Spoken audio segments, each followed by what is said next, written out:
और पीडीए जो चौपाल में मधुबन से चल के आए हमारे पार्टी के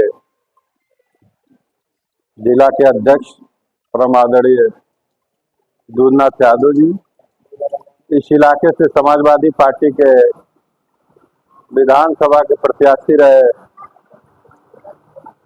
आदरणीय राजेंद्र मिश्रा जी, फतेहपुर मंडाव के संघर्षशील और जुझारू ब्लॉक प्रमुख रहे भाई विजय शंकर यादव जी, पार्टी के जनपद के महामंत्री कुद्दूस अंसारी साहब, भाई ओम प्रकाश यादव जी, अंद्रिका यादव जी, छोटे भाई जुझारू साथी शैलेश यादव जी,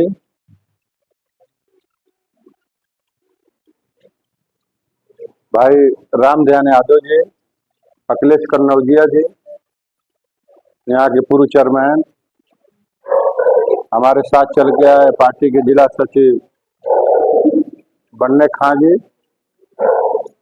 राहुल निषाद जी, और कुशल संचालन कर रहे बहुत पुराने साथी भाई लाल बाबू सावरकर जी। पार्टी का कोई कार्यक्रम इस उत्तर प्रदेश के अंदर कभी भी होता था तो लाल बाबू सोनकर अपने साथियों को लेकर के जरूर उस कार्यक्रम में जाते थे, और इस कार्यक्रम के संयोजक जो विपरीत मौसम में भी आप लोगों को इकट्ठा करने का काम किए, पार्टी के ब्लॉक अध्यक्ष सुजीत विश्वकर्मा जी और सम्मानित साथियों और दोस्तों, पत्रकार भाइयों, साथियों, आज बहुत देर से हमारे गायक साथी और पार्टी के मुख्य वक्ता साथियों ने हर बिंदुओं पे, हर मुद्दे पे एक एक करके विचार रखने का काम किया। साथियों, आज समाजवादी पार्टी को आपके बीच में क्यों आना पड़ा, कौन सी ऐसी आवश्यकता पड़ गई, इन बातों को लेकर के समाजवादी पार्टी के सभी साथी आज आए हुए। साथियों, जब उत्तर प्रदेश के अंदर भारतीय जनता पार्टी लोगों के बीच में गए तो धोखे से उनसे वोट लेकर के और दो बार उत्तर प्रदेश के अंदर सरकार बनाने का काम किया। उत्तर प्रदेश की जो भोली भाली कमजोर, वो चाहे बेबस किसान हो, चाहे वो नौजवान हो, चाहे वो छात्र हो, चाहे वो बुनकर हो, चाहे वो व्यापारी हो, सारे लोगों ने भारतीय जनता पार्टी को वोट देने का काम किया, तब जाकर के भारतीय जनता पार्टी की सरकार बनी। लेकिन साथियों, जब भारतीय जनता पार्टी उत्तर प्रदेश के अंदर सरकार बना ली तो जिन लोगों ने उनको वोट देने का काम किया, सबसे पहले भारतीय जनता पार्टी ने उनको धोखा देने का काम किया। साथियों, उत्तर प्रदेश के अंदर आज जो नौनिहाल बच्चे हैं, छोटे छोटे, उनको शिक्षा से दूर किया जा रहा है। जब देश आजाद हुआ तो नारा लगा रोटी, कपड़ा और मकान, और उसके बाद में जोड़ लिया गया शिक्षा। यही चार हमारे नारे ने देश के हैं। जो सबसे पहले अगर आता है तो शिक्षा है। जिस देश के अंदर अगर शिक्षा सरकार देना बंद कर दे तो वो समाज, वो प्रदेश, वो देश गूंगा और बहरा हो जाए। वो जान नहीं पाएगा कि हमारे देश के अंदर जो संवैधानिक व्यवस्था दी गई है उन किन किन अधिकारों के तहत दी गई। आज उत्तर प्रदेश के अंदर यही हो रहा। 5,000 स्कूल बंद किए गए, और विद्यालयों में कौन से बच्चे जाते थे? जो गरीब था, जो निर्धन था, जिसके माँ बाप उसको भर पेट की भोजन नहीं दे सकते, और ये भारतीय जनता पार्टी की व्यवस्था नहीं दी गई। ये तो जब देश आजाद हुआ उस समय की सरकारों ने व्यवस्था लाई। भारतीय जनता पार्टी के 2 कार्यकालों की सरकार कोई प्राइमरी स्कूल नहीं बनवाई। स्कूल अगर बना प्राइमरी तो पूर्व की सरकार बनवाए, चाहे नेताजी ने उत्तर प्रदेश के अंदर जब जब मुख्यमंत्री हुए तो प्राइमरी विद्यालयों का बनवाने का काम किया।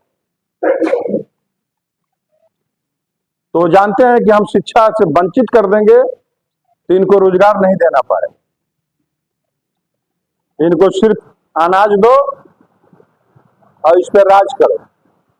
साथियों, हमारे उत्तर प्रदेश के मुख्यमंत्री माननीय अखिलेश यादव जी भी नहीं जानते थे कि हम भी जो है पिछड़ा है। ये देश के अंदर किसी राज्य में ऐसी घटना नहीं घटी होगी कि जब मुख्यमंत्री बदलता है तो मुख्यमंत्री आवास को गंगा जल से धुलवाता है।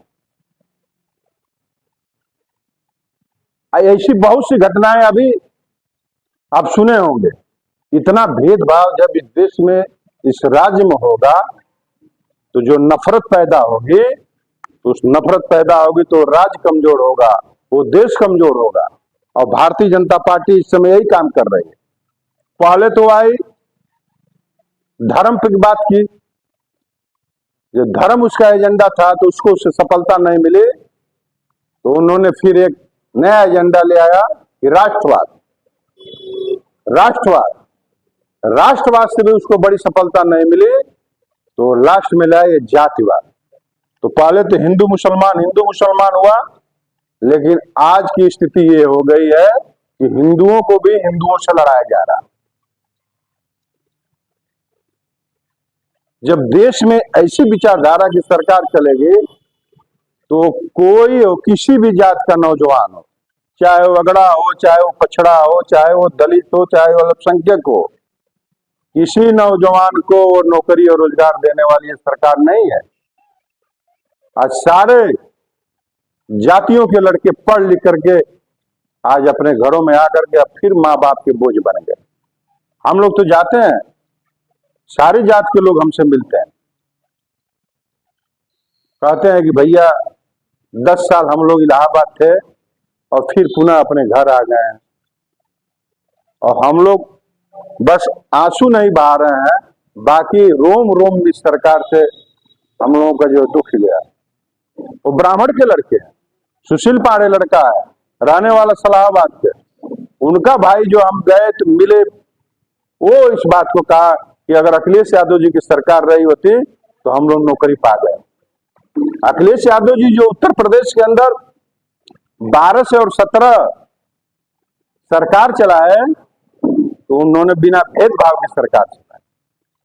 इसमें से बहुत से साथी हैं, राजेंद्र मिश्रा हो, चाहे डी शंकर यादव, चाहे दूधनाथ, चाहे अप्पू मौर्य, चाहे ओम प्रकाश बागी हो, चाहे कुतुब संसारी, बहुत करीब से उनको देखने का, अभी संतोष यादव उनसे मिल के आए, बहुत करीब से उनसे मिलने का अवसर इन लोगों को मिला। तो साथियों, जो पढ़ा लिखा व्यक्ति होता है वही पढ़ाई को प्राथमिकता देता है।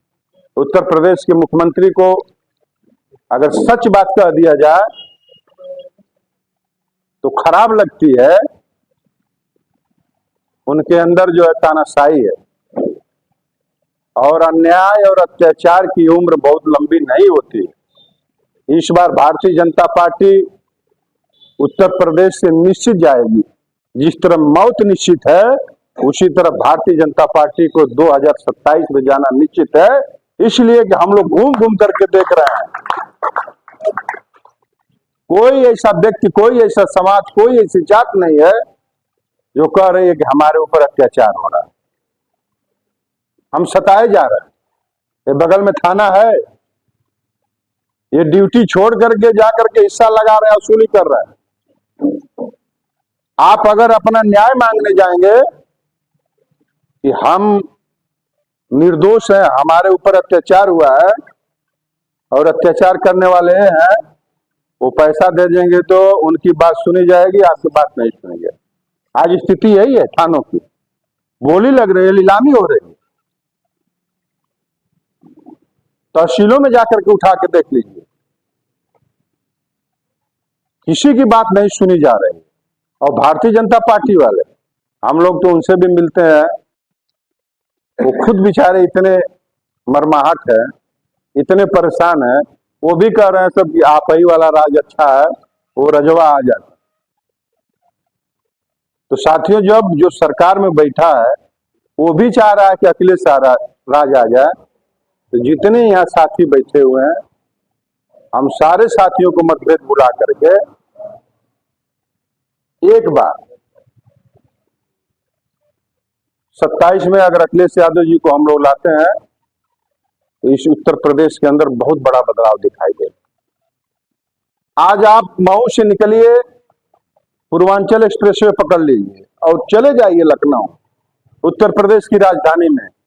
उत्तर प्रदेश की आप राजधानी में जाएंगे तो किसी से पूछेंगे कि इस कार्य को कौन करवाया, ये हॉस्पिटल कौन बनवाया, ये पार्क कौन बनवाया है, ये स्टेडियम कौन बनवाया है, ये बिजली का पावर प्लांट कौन बैठा है, तो सारे लोग कहते हैं ये सिग्नेचर बिल्डिंग पुलिस हेडक्वार्टर कौन बनवाया है, तो सारे लोग कहते हैं कि अखिलेश यादव जी ने बनवाया। भारतीय जनता पार्टी के मुख्यमंत्री जी का निजी की कोई उपलब्धि नहीं है, वो अपने काम को नहीं गिरा सकते। एक भी काम उनका हो तो दिखाई दे तो उसको गिनावे। तो ये तो नफरत की राजनीति की है, लड़ाने की। तो ये राजनीति कब तक चलेगी? नफरत की राजनीति बहुत देर तक नहीं या बहुत लंबे समय तक नहीं चलती, कुछ दिन तक चलेगी। जनता जान जाएगी, हिंदुस्तान की जनता, उत्तर प्रदेश की जनता अंग्रेजों को खदेड़ने का काम किया। ये जनता सब देख रही कि क्या हो रहा है।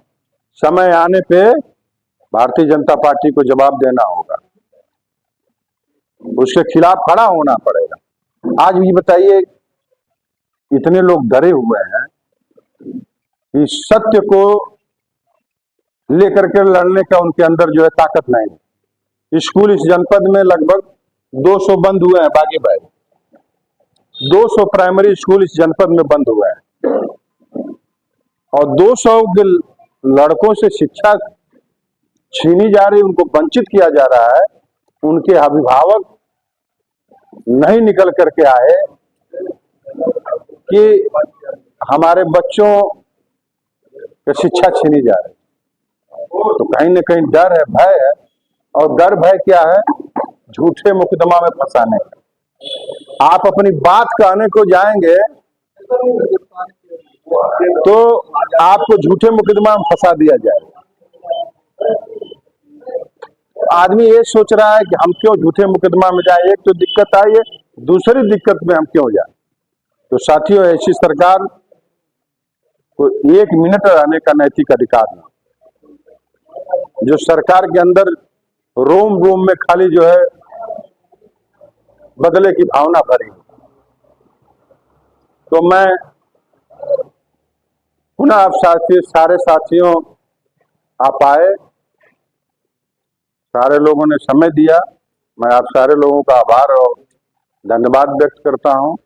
और मैं कहना चाहूंगा विधानसभा अध्यक्ष जी से कि अध्यक्ष जी, मीटिंग जो है 2-2.5 घंटा, 4-4 घंटा मीटिंग चलेगी तो लंबा समय हो जाता है, लोग उब जाते हैं।